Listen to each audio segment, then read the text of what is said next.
खुलुमबाय BTR news चेनेलाव गासैखौबो बरायबाय। आंनि चेनेलखौ साबस्क्राइब खालामदो साबस्क्राइब खालामदो आरो बे खाथिनि बेल आइकन बेलखौबो थुनानै होदो जाहाथे मोजां भिडिअ थाबनो सहैनाय बायदि।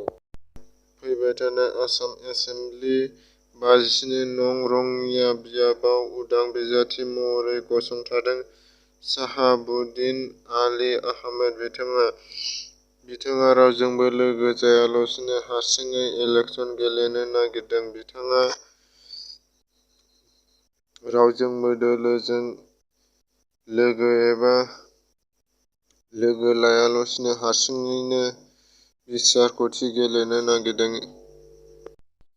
बाक्सा जिल्लानि सिङाव थानाय राबां ओनसोलनि गोदान हिहगुरि गामियाव गबिन्द गयारीनि अनसुलि फिसाजो बिना गयारीया गोबाव समनिफ्रायनो बेरामाव गोग्लैनानै थाबायनो हायि जानानै दङ। बेनिखायनो बिटिआर सरकारनिसिम गावनि देहाखौ फाहामनो होनो थाखाय बिटिआरनि गाहाय मावफुं सोद्रोमा प्रमद बर' बिथांखौ खावलायहरदों आरो सोरबाफोर बिना गयारी बिथांखौ अनसुंथाइ खालामनो गोसो जादोंबा सोरबाफोर मदद होनो गोसो जादोंबा बिनि एकाउन्ट नाम्बारखौ डिसक्रिपसनाव होनानै होगोन। आङो नोंथांमोना सोरबाफोर अनसुंथाइ हरनो गोसो दंबा हरनो हागोन।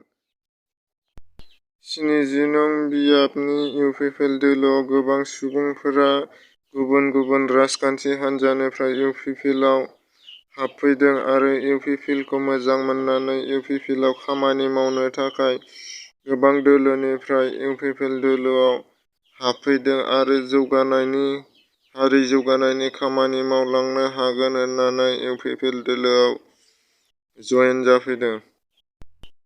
आसामनि बिसायख'थि आय'गनि फोरमायनाय बायदिब्ला आसामाव गासै 117 बिधान सभानि 1,08,596 सुबुङा फैगौ जानो गोनां आसाम बिधान सभा बिसायख'थियाव भट होनो मोननाय नङा। बेनि गेजेराव सरक बिधान सभायाव गासै बांसिन 6,325 सदस्यनि भट दङ।